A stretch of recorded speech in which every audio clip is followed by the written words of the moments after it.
7 जून 1962, जगह सोमियानी, पाकिस्तान। एक sounding rocket तैयार हो रहा है स्पेस में जाने के लिए, जिसका नाम है रहबार-1 रॉकेट, जिसे लॉन्च करके पाकिस्तान ने रच दिया एक इतिहास और बन गया एशिया की 3rd country to launch a sounding rocket and reach space. NASA के इंजीनियर्स पाकिस्तान में ग्राउंड सपोर्ट दे रहे थे और दुनिया हैरान थी कि एक इस्लामिक नेशन स्पेस साइंस में इतना आगे निकल गया। ये रॉकेट बनाया था पाकिस्तान की स्पेस एजेंसी सुपारको ने, जो 1960s में वर्ल्ड की एक प्रीमियर स्पेस एजेंसी थी। और उस वक्त तक इसरो तो बनी भी नहीं थी और लगता था कि पाकिस्तान दुनिया की एक स्पेस सुपर पावर बन जाए, जो एक टाइम पे खुद के साउंडिंग रॉकेट्स लॉन्च किया करती थी और स्पेस में जाया करती थी। आज वो स्पेस एजेंसी कहाँ है? आज की वीडियो में डिस्कस करते हैं इसरो वर्सेस सुपारको, यानी Pakistani space agency versus Indian space agency. तो ये बात शुरू होती है 1960s से, जब कोल्ड वॉर अपने चरम पे थी। यूएसएसआर, सोवियत यूनियन, स्पेस में अपनी पहली सैटेलाइट स्पुतनिक 1 लॉन्च करके यूएसए को पीछे छोड़ देता है। इससे यूएसए की जनता को लगने लगा कि हम तो बहुत पीछे छूट चुके हैं और अब हमें कैचअप करना होगा। और इसी कैचअप करने के लिए उस समय के प्रेसिडेंट जेएफके ने नासा को यह मिशन दिया कि हम इस डेकेड के खत्म होने से पहले चांद पे इंसान उतारेंगे। तो इससे अपोलो मिशंस की शुरुआत हुई और नासा को अपोलो मिशंस के लिए एटमॉस्फेरिक डेटा चाहिए था इंडियन ओशन के ऊपर से। तो यूएसए ने इंडियन ओशंस के 26 देशों को इनवाइट करा अपने रॉकेट प्रोग्राम और रिसर्च में पार्ट लेने के लिए। इन्हीं में से एक था पाकिस्तान।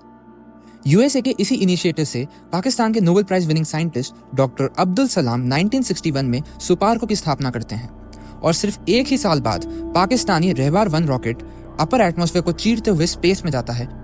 इससे पाकिस्तान एक नया इतिहास रच देता है। पाकिस्तान एशिया की 3rd कंट्री बन जाता है, जापान और चाइना के बाद स्पेस में जाने वाली और साउंडिंग रॉकेट से स्पेस में जाने वाली 10th कंट्री बन जाता है पाकिस्तान। 1962 और 1972 के बीच Pakistan approximately 200 plus sounding rockets, जिसमें कई तरह के एक्सपेरिमेंटल पेलोड्स थे, उन्हें लॉन्च करता है। और यही वो समय था जब पाकिस्तान की सुपारको अपनी साइंटिफिक माइट की पीक पर थी। वहीं 1962 में इंडिया में हमारे legendary scientist Vikram Sarabhai found करते हैं इनकोस्पार। 1963 में इनकोस्पार नाइक अपाचे रॉकेट को लॉन्च करती है और 1967 आते आते इंडिया अपना खुद का रॉकेट लॉन्च करता है, जिसका नाम होता है रोहिणी रॉकेट। और इनकोस्पार को 15 अगस्त 1969 को इसरो में कन्वर्ट कर दिया जाता है। इस टाइम पर Pakistani space agency SUPARCO Indian space programme से बहुत आगे थी, बट 1970s में सब कुछ बदलने वाला था।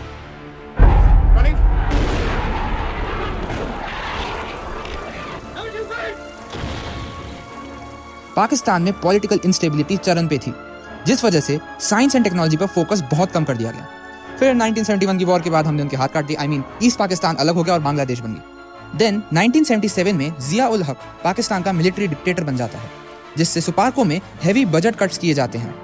प्लस सारी फंडिंग जो कि स्पेस रिसर्च के लिए जाने वाली थी, उसको न्यूक्लियर पावर डेवलप करने के लिए डाइवर्ट कर दिया जाता है। न्यूक्लियर बॉम्ब डेवलप करने की राह पड़ने के लिए पाकिस्तान को धीरे धीरे यूएसए और वेस्टर्न कंट्रीज से आती हुई टेक्नोलॉजिकल रिसोर्सेज की मदद भी बंद होती गई और अपनी बेसिक सैटेलाइट्स नीड को फुलफिल करने के लिए भी पाकिस्तान को अब चाइना की तरफ देखना पड़ा। बट उस टाइम तक चाइना भी इतना ज़्यादा एडवांस नहीं था, जिससे पाकिस्तान का स्पेस प्रोग्राम और भी ज़्यादा डिग्रेड होता गया। 1990 में जाके चाइना ने पाकिस्तान की पहली सैटेलाइट लॉन्च करी, जो एक डिजिटल कम्युनिकेशन एक्सपेरिमेंटल सैटेलाइट थी, जिसका नाम था बदर-1। सुपारको, जिसने स्टार्ट पहले किया और 1960s और 70s में साउथ एशिया में ये स्पेस रिसर्च में टॉप पे थी, 1980s आते आते ये स्पेस एजेंसी साइडलाइन होने लग गई। Reasons: political instability, scientific funding का लॉस, स्ट्रेटेजिक विजन का loss end of course religious and political interference. Pakistan ने तो उनके जो नोबेल प्राइज विनिंग साइंटिस्ट थे ना, अब्दुल सलाम, उनको भी और बहुत सारे ऐसे साइंटिस्ट जो कि मेजर कंट्रीब्यूशन देते थे सुपारको में, उनको साइडलाइन कर दिया और सुपारको की जो कमान थी वो मिलिट्री जनरल्स के हाथों दे दी। मतलब आप सोच के देखो, एक साइंटिफिक ऑर्गेनाइजेशन को कौन अच्छे से संभाल पाएगा, कोई साइंटिस्ट या फिर कोई मिलिट्री जनरल? आज भी सुपारको को मिलिट्री जनरल संभालते हैं इंस्टेड ऑफ साइंटिस्ट्स।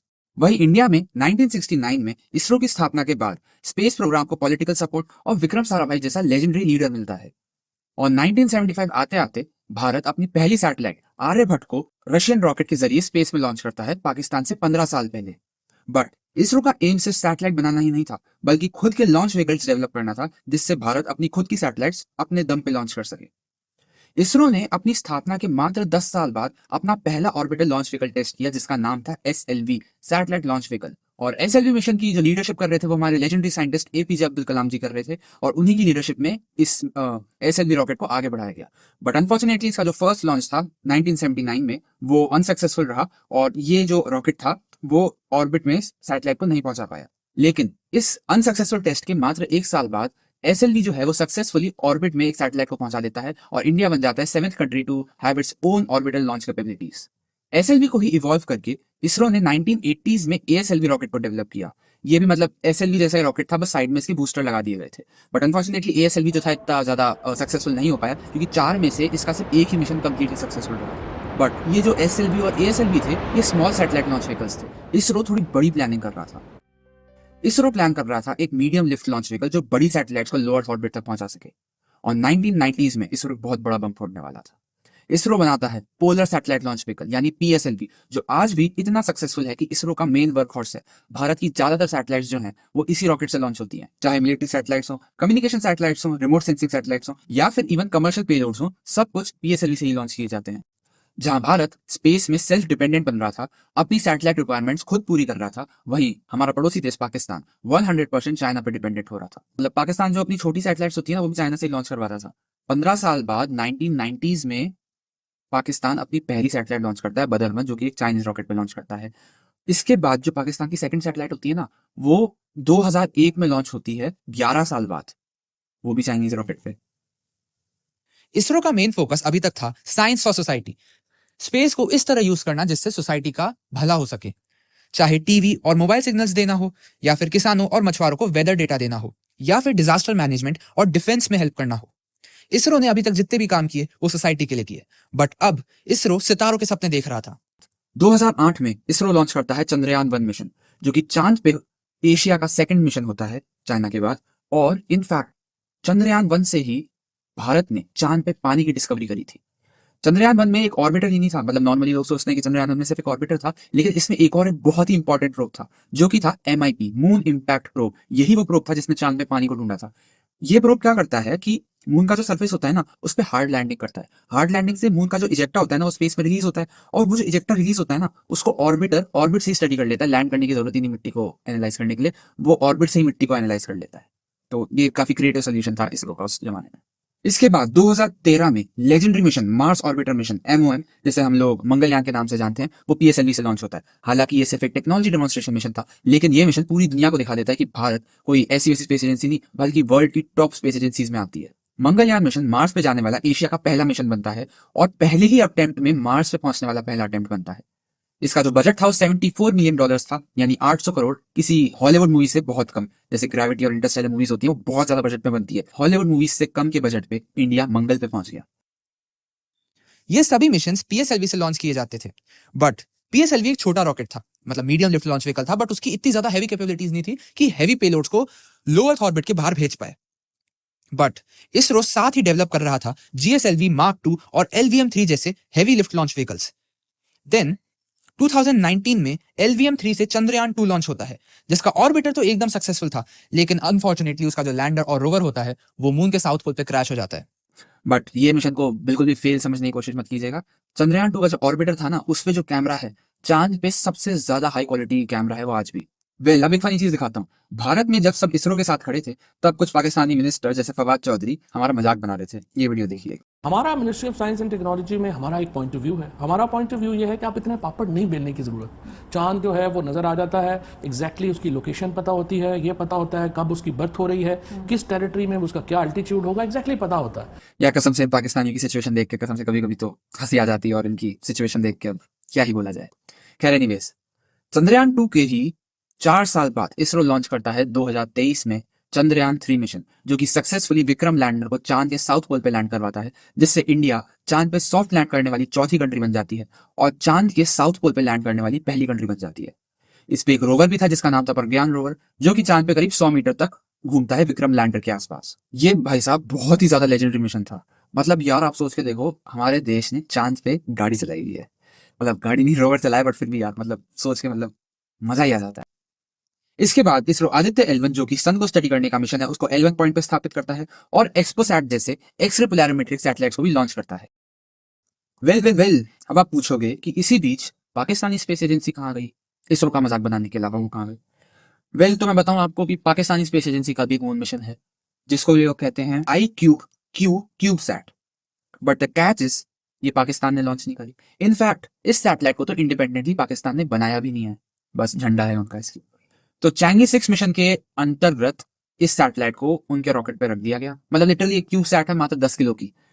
ये जो सैटेलाइट है यार, मैं सही बताऊं ना, अपने जो स्टूडेंट मिशन होते हैं ना, स्टूडेंट रिसर्च इंस्टीट्यूट्स, वो इतनी बड़ी सैटेलाइट बना देते हैं जितनी पाकिस्तान ने। खैर फिर भी बड़ी बात है, चांद पे पाकिस्तान की एक सैटेलाइट है, बट अनफॉर्चुनेटली वो चाइना से लॉन्च कराई गई और चाइना की रिसर्च इंस्टीट्यूट्स ने बनवाई भी थी।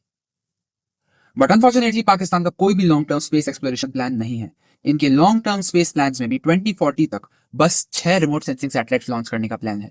ना ही कोई एक्सप्लोरेशन मिशन, ना ही कोई खुद का लॉन्च व्हीकल डेवलप करना। ये जो 6 सैटेलाइट्स हैं ये भी चाइना ही लॉन्च करेगा और पाकिस्तान स्पेस टेक्नोलॉजी में कहीं भी आगे नहीं बढ़ रहा भाई। वही इसरो इस साल मई में ISS पर एस्ट्रोनॉट लॉन्च करने वाला है, स्पेस एक्स Falcon 9 रॉकेट पर। फिर 2027 तक भारत अपने खुद के रॉकेट, जो कि LVM-3 ह्यूमन रेटेड रॉकेट होगा, उससे खुद के एस्ट्रोनॉट्स गगनयान मिशन के अंडर स्पेस में भेजेगा। फिर 2035 से 2040 तक भारत खुद का स्पेस स्टेशन भी डेवलप करने वाला है।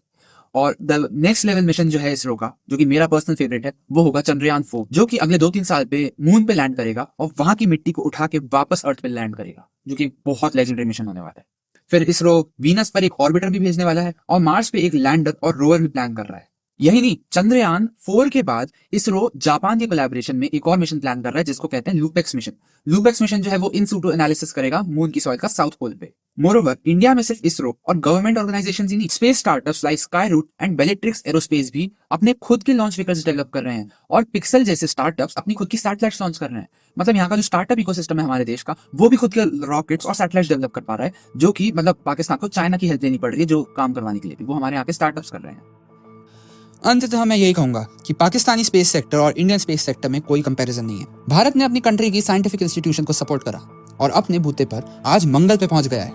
वहीं पाकिस्तान ने शुरुआत पहले करी और 2 डेकेड तक साउथ एशिया को लीड भी किया स्पेस में। लेकिन क्या हुआ? आज 2025 में पाकिस्तान अपनी क्यूब सैट्स भी चाइना से लॉन्च करवाता है और वहीं भारत चंद्रयान भेजता है, सूर्य पर आदित्य L1 लॉन्च करता है, मार्स पर मंगलयान भेजता है और गगनयान से अपने एस्ट्रोनॉट्स भेजने वाला है। क्या फर्क पड़ता है दोनों देशों के बीच? फर्क है विजन का, फर्क है साइंस को लेके कमिटमेंट का, फर्क है लीडरशिप का। जब एक देश अपनी यूथ को साइंस एंड टेक में इन्वेस्ट करता है तो इसरो जैसे इंस्टीट्यूशंस बनते हैं जो पूरे वर्ल्ड को इंस्पायर करते हैं। भले ही हम में कमी है, भले ही हम साइंस में इतना इन्वेस्टमेंट नहीं करते, लेकिन फिर भी हम वर्ल्ड के टॉप प्रीमियर स्पेस इंडस्ट्रीज में आते हैं। और जब कोई देश पॉलिटिक्स, एक्सट्रीमिज्म, टेररिज्म और मिलिटराइजेशन को स्पेस के ऊपर रखता है तो सुपार्को जैसी ऑर्गेनाइजेशंस बनती हैं जिन्हें दुनिया भुला देती है। आज जब पाकिस्तान भारत में टेररिस्ट भेजता है और वॉर करने के पीछे पड़ा है तो हमें नहीं भूलना चाहिए कि हम उनसे बॉर्डर पर ही नहीं बल्कि स्पेस में भी 100 कदम आगे हैं। इसरो एक स्पेस एजेंसी ही नहीं, एक देश का सपना है, हमारा गौरव है, एक सिंबल है हमारी साइंटिफिक कैपेबिलिटी का। और अंततः मैं यही कहूंगा कि पाकिस्तान के झंडे पे चांद है और हमारा चांद पे झंडा है। So thank you for watching this video. Please subscribe to my channel and like this video. और अगर आप लोग देखना चाहते हैं कि ISS जैसे स्पेस स्टेशन अर्थ से एक टेलीस्कोप से कैसे दिखाई देते हैं तो ये वीडियो जरूर चेकआउट कीजिएगा। इसमें मैंने अपनी पर्सनल टेलीस्कोप से ISS यानी इंटरनेशनल स्पेस स्टेशन को कैप्चर किया है और मैं कई सारे ऐसे ही planets, galaxies, deep sky objects को कैप्चर करता रहता हूँ। So please check out my other videos also. So thank you for watching this video. Please subscribe to my channel and like this video. Thank you.